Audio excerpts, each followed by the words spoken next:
So hi rayon, this is me Abhishek sir, your master teacher of chemistry. जो चीजें मैं आपको chemistry subject के अंदर बता रहा हूँ उन चीजों को आप अच्छे से सुनिए और सुनने के बाद उसे इंप्लीमेंट करिए।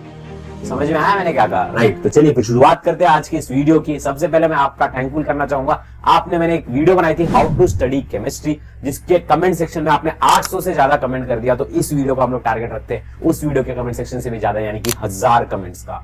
और उस वीडियो के अंदर हमने डिस्कस किया था फिजिकल और ऑर्गेनिक केमिस्ट्री के अंदर। आपने कहा कि सर इनऑर्गेनिक और अप्लाइड पे डिस्कस करिए। उसके बाद हमने एक और वीडियो लेकर के आए आपके लिए जीरो स्टडी वाली, उसके ऊपर भी आपने बहुत अच्छा रिस्पॉन्स दिया। तो मैंने फिजिक्स और मैथ्स और बायोलॉजी की भी वैसी वीडियोस बनाई थी। तो चलिए फिर शुरुआत करते हैं। मैं आपको बता रहा हूं ये वीडियो को सिर्फ और सिर्फ आपको देखना नहीं है, इसे इंप्लीमेंट भी करना है, तभी आपको रिजल्ट देखने मिलेंगे। नहीं तो आपकी भी तबीयत जैसे उस बच्चे की खराब हो गई थी उसी तरीके से आपके भी कम मार्क्स आएंगे और बदतर से कम होते जाएंगे। तो चलिए फिर शुरुआत करेंगे इस वीडियो की। यार हाँ, वीडियो की शुरुआत करने से पहले एक बार बता देता हूं, बहुत से बच्चे ऐसे 40% बच्चे जो चैनल को देखते हैं पर सब्सक्राइब नहीं करते और अपने दोस्तों से शेयर नहीं करते, और बेल आइकन को ऑल पे क्लिक कर लेना सो दैट नोटिफिकेशंस आए।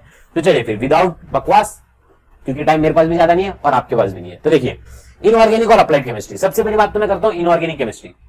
इसमें टोटल अपने पास देखिए कंपैरिजन करके मैं आपको बताता हूं, इसमें 3 चैप्टर्स है, ठीक है। अप्लाइड में भी 3 चैप्टर है, तो दोनों का इक्वल आ गया। यहां भी 3 पढ़ना पड़ेगा, यहां पर भी 3 हमें चैप्टर्स पढ़ना पड़ेगा। अगर मैं वेटेजेस की बात करूं तो 23 मार्क्स का वेटेज यहां पर आपको देखने मिलेगा। तो इनऑर्गेनिक केमिस्ट्री का आपका वेटेज कितना निकल के आता है?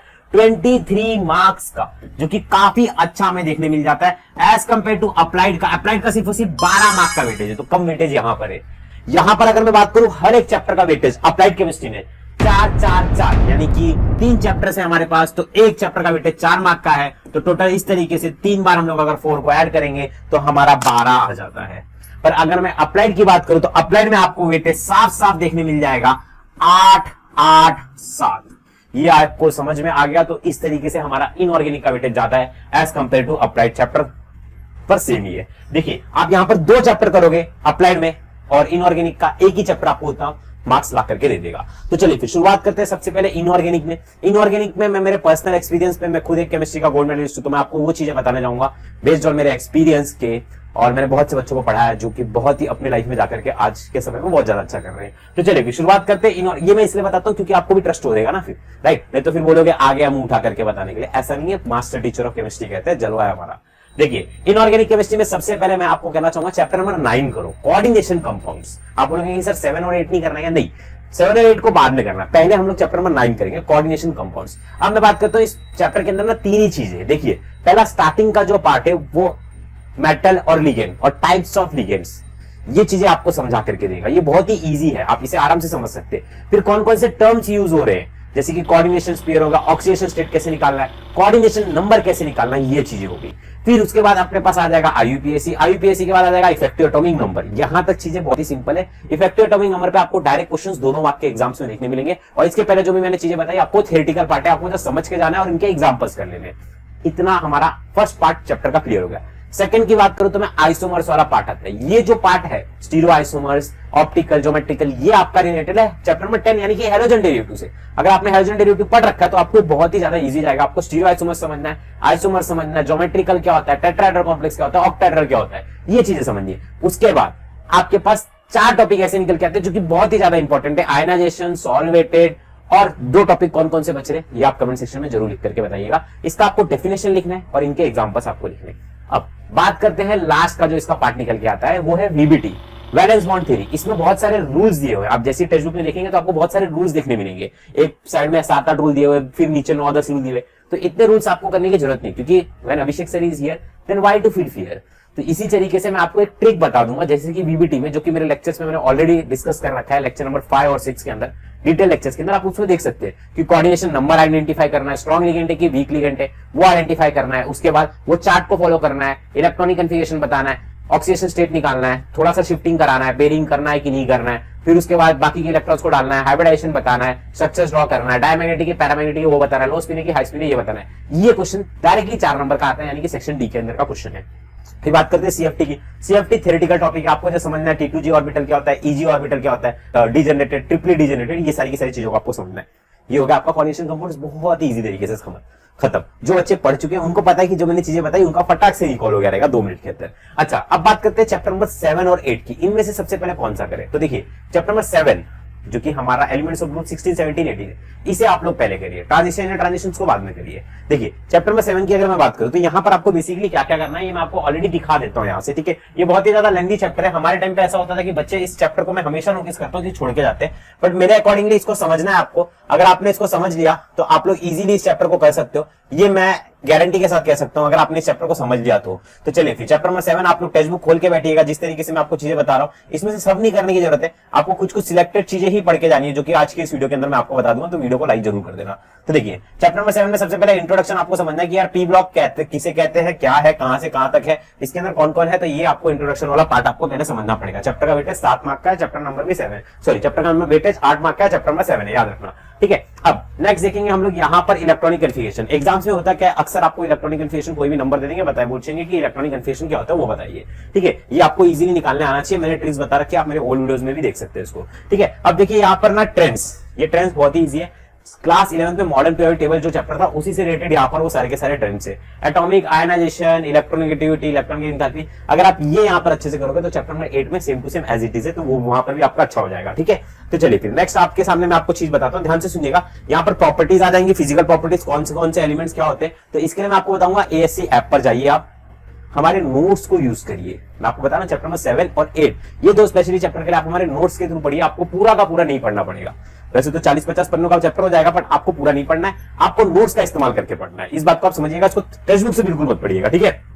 फिर उसके बाद यहाँ पर एनामोलस बिहेवियर है, ऑक्सीजन के बारे में, फ्लोरीन के बारे में आपको समझना पड़ेगा। फिर स्ट्रक्चर्स किस तरीके से बनाते हैं वो आपको देखना है, ठीक है। स्ट्रक्चर्स एग्जाम से बहुत ही अच्छी तरीके से पूछे जाते हैं, ये आप अच्छी तरीके से फॉलो कर लीजिएगा। ऑक्सो एसिड्स के ये पार्ट आप अच्छे से करके जाना। स्ट्रक्चर्स किस तरीके से बनाते हैं इसके लिए आपको सबसे पहले फॉर्मूलास पता होना चाहिए। आप प्रीवियस ईयर क्वेश्चंस में देखोगे तो स्ट्रक्चर्स के ऊपर आपको बहुत सारा क्वेश्चन देखने मिलेगा। फिर लास्ट में आपका आ जाएगा इंटरजेन कंपाउंड, जो कि आपको अच्छे से पढ़ना है। आई होप आपको समझ आ रहेगा। मैं आपको वापस से बता रहा हूं, आपको इस चैप्टर को पढ़ने के लिए 7 और चैप्टर नंबर 8 को पढ़ने के लिए सिर्फ और सिर्फ नोट्स का इस्तेमाल करना है। ये बात आप समझ सकते हो, ASC ऐप से जाकर के कलेक्ट कर लेना। सेल भी चालू है, बहुत इजी, आपको सस्ते दामों में मिल जाएगी, ठीक है। और चलिए फिर आगे की तरफ मैं आपको लेके चलूंगा चैप्टर नंबर 8 के अंदर, ठीक है। बाकी इंटरजेन वाला आप पार्ट कर सकते हो, और इसके अंदर आपको सल्फर के बारे में उसके ऊपर अक्सर क्वेश्चन पूछा जाता है, और ऑक्सीजन के बारे में, ओजोन के बारे में, क्लोरीन के बारे में, HCl के बारे में, ये सब आप रीड करके जाइएगा, इनके रिएक्शंस करके जाइएगा, ठीक है। तो चलिए, ऑलराइट, मोस्ट प्रोबेबली ज्यादातर बच्चे इसको ऑप्शन में डाल के जाते हैं, अगर मैं आपको बताऊं मोटा मोटी तो आप इसमें इलेक्ट्रॉनिक कन्फिगरेशन कर लीजिए नंबर 1, नंबर 2 ट्रेंड्स कर लीजिए, एटॉमिक रेडियस, आयनिक रेडियस, ये सब। नंबर 3 आप एनामोलस बिहेवियर कर लीजिए। नंबर 4 स्ट्रक्चर्स को अच्छी तरीके से फॉर्मुलास को याद करके बना लीजिए। नंबर 5 आप इंटरजेन कंपाउंड्स कर लीजिए। बस ये 5 चीज आपको कर ली है इसके अंदर, ठीक है। चलिए फिर आगे की तरफ मैं आपको लेकर चलता हूं, ध्यान से सुनिएगा। ट्रांजिशन और इंटर ट्रांजिशन चैप्टर की अगर मैं बात करूं तो देखिए ये चैप्टर मेरे को बहुत ही ज्यादा इजी तो नहीं कह सकता, इसमें यूजेस का ये 162 पेज नंबर का पढ़ के जाइएगा चैप्टर नंबर 7 में, क्योंकि इसमें क्वेश्चन आते हैं, ठीक है। CET में तो ज्यादा पूछा जाता है। चलिए फिर, ऑलराइट, वीडियो बनाते बनाते गला सूख गया, अगर अच्छी लग रही है तो लाइक वाइक मार देना, ठीक है। देखो यहाँ पर मैं आपको एक चीज बताता हूँ, यहाँ पर भी सेम इलेक्ट्रॉनिक कन्फिगरेशन, ये आप मेरे ट्रिक्स के थ्रू कर सकते हो। साइंस टीचर वेरी क्लियर, मांगे फिर कॉपी निकालो कॉपी जल्दी, उस तरीके से, ठीक है। अच्छा, अब नेक्स्ट मैं आपको आगे की तरफ बताता हूँ, ध्यान से सुनिएगा। इलेक्ट्रॉनिक कन्फिगरेशन आपको आना चाहिए, एक्सेप्शंस आपको पता होना चाहिए कि कहाँ पर है, ऑक्सीडेशन स्टेट भी आपको आना चाहिए, जो कि मैं ऑलरेडी सिखा चुका हूँ मेरे लेक्चर्स के थ्रू, और वो भी बहुत ही सिंपल तरीके से। यहाँ पर आपको पूछ सकता है हाईएस्ट ऑक्सीडेशन स्टेट किसका होता है, कमेंट सेक्शन बता दो किसको इसको पता है, देखता हूँ कितने बच्चे होशियार हैं, ठीक है। अब उसके बाद यहाँ पर वापस से वो ट्रेंड वाला पार्ट आ जाएगा, जो कि आपका इजी वाला पार्ट है, आप देख सकते हो। फिर उसके बाद यहाँ पर ना एक मेटलर्जी, मैग्नेटिक मोमेंटम किस तरीके से निकालते हैं ये आप याद रखना, बोर्ड्स का फॉर्मूला दिया हुआ है, ठीक है। ऑलराइट, इसके ऊपर क्वेश्चंस पूछे जाते हैं, मैंने एक ट्रिक इसके लिए ऑलरेडी बता रखी है, ठीक है। अच्छा चलिए, अब आगे की तरफ मैं आपको लेके चलता हूँ, ठीक है। ध्यान से सुनिएगा, कलर वाला तो इतना ज्यादा इंपॉर्टेंट नहीं है इसके अंदर। फिर K2MnO4 और K2Cr2O7, ये सारी की सारी चीजें दो है, थोड़ा सा टफ है इस चैप्टर के अंदर, बस वही वाला पार्ट है, अगर आप छोड़ भी दोगे तो कोई दिक्कत नहीं है, ठीक है। बस उसके यूजर्स पढ़ के जाना। अच्छा, अब बात करते हैं मेटलर्जी वाले पार्ट की। तो मेटलर्जी में आपको याद रखना है पायरो किसको बोलते हैं, इलेक्ट्रो किसको बोलते हैं। चैप्टर नंबर हमारे पास 10th में भी था यही चैप्टर, ठीक है, तो वही रिलेटेड है यहाँ पर, ठीक है। और इनके थोड़ा बहुत इंस्ट्रूमेंट्स के बारे में पढ़ लेना, रिडक्शन क्या होता है, स्मेल्टिंग क्या होता है, कौन से जोन में क्या होता है, ठीक है। इसीलिए बता रहा हूँ बार बार कि इसको यूज करने के लिए नोट्स का इस्तेमाल करना। क्या पे मिलेगा, ASC ऐप पर, ठीक है। आप देख सकते हैं मैंने बहुत ही ब्यूटीफुल तरीके से बनाया। मैं आपको एक बार एक छोटी सी ना झलक दिखा देता हूँ, तब आपको समझेगा कि यार है क्या इसके अंदर एक्चुअली में, ठीक है। तो आप यहाँ पर देख सकते हो नोट्स वाले बैच के अंदर मैं आपको एक बार नोट्स दिखाता हूँ, चैप्टर नंबर 7 और 8 दोनों का नोट्स दिखाता हूँ, तो आपको समझ में आएगा कि यार कितनी अच्छी चीज है ये, ठीक है, कि आपको रेफर करनी चाहिए कि नहीं करनी चाहिए, इस बात को आप समझिएगा, ठीक है। देखेंगे कंटेंट में जाते हैं हम लोग, ठीक है। ऑलराइट, यहाँ पर हम लोग नोट्स के अंदर चले जाते हैं, ठीक है। ऑलराइट, 1 सेकेंड, ऊपर की तरफ गया नोट्स एक्चुअली, हाँ देखिए कंटेंट में जाते हैं, केमिस्ट्री हैंडराइटन नोट्स, ठीक है। और यहाँ पर देखिए चैप्टर नंबर 7 हो गया, मैंने ओपन कर दिया, ठीक है। चैप्टर नंबर 8 हो गया, मैंने ओपन कर दिया, ठीक है। यहाँ पर देखिए आप इसको 3 2 1 सो जाओ। ठीक है, देखो यहाँ पर इस तरीके से देखिए मैंने चिट नोट भी बना रखा है, आपको समझेगा कि क्या क्या है, कहाँ पे कौन कौन सी चीजें इंपॉर्टेंट है, क्लासिफिकेशन कर रखा है, पूरा बेहतरीन तरीके से मैंने बना रखा है। आप इसको आराम से इस्तेमाल कर सकते हो। ये होगा चैप्टर नंबर 7 का। इसी तरीके से चैप्टर नंबर 8 भी मैंने बना रखा है, बहुत ही बेहतरीन तरीके से आप इसका इस्तेमाल करके अच्छी तरीके से पढ़ सकते हो। मैंने जहां जहां पर ट्रिक्स है, जहां जहां पर चीजें हैं जो जो आपको याद रखनी है, सारी की सारी इसके अंदर मैंने ऑलरेडी बता के रखी है, कवर अप करके रखी है। तो आप जा करके इसका इस्तेमाल करिए, ट्रिक विक सब बता रखा है।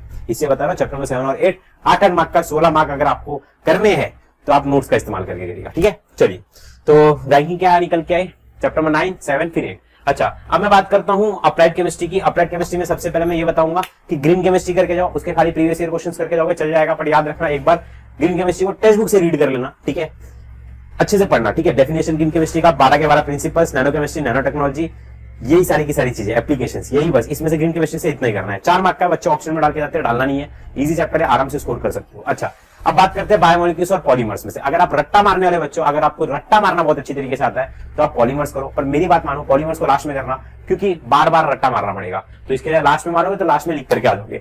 फिर उसके पहले आपको करना है बायोमोलिक्यूल्स, इसके बाद में भी कर सकते हो। अगर आप रट्टा नहीं मारते तो आप बायोमोलिक्यूल्स कर लो। बायोमोलिक्यूल्स में आप टेक्स्ट बुक से बिल्कुल मत करना, मेरे वन शॉट सर्च करना, बायोमोलिक्यूल्स वन शॉट अभिषेक सर केमिस्ट्री, मैंने डिटेल में बायोमोलिक्यूल्स पढ़ा रखा है, आप जाकर के उसको देखना और उससे कर लेना। That's it, this is the end of the video. और मैंने आपको बताया है वीडियो के स्टार्टिंग में स्टोरी के थ्रू बताया, वीडियोस को देखो, सीखो और इंप्लीमेंट करो।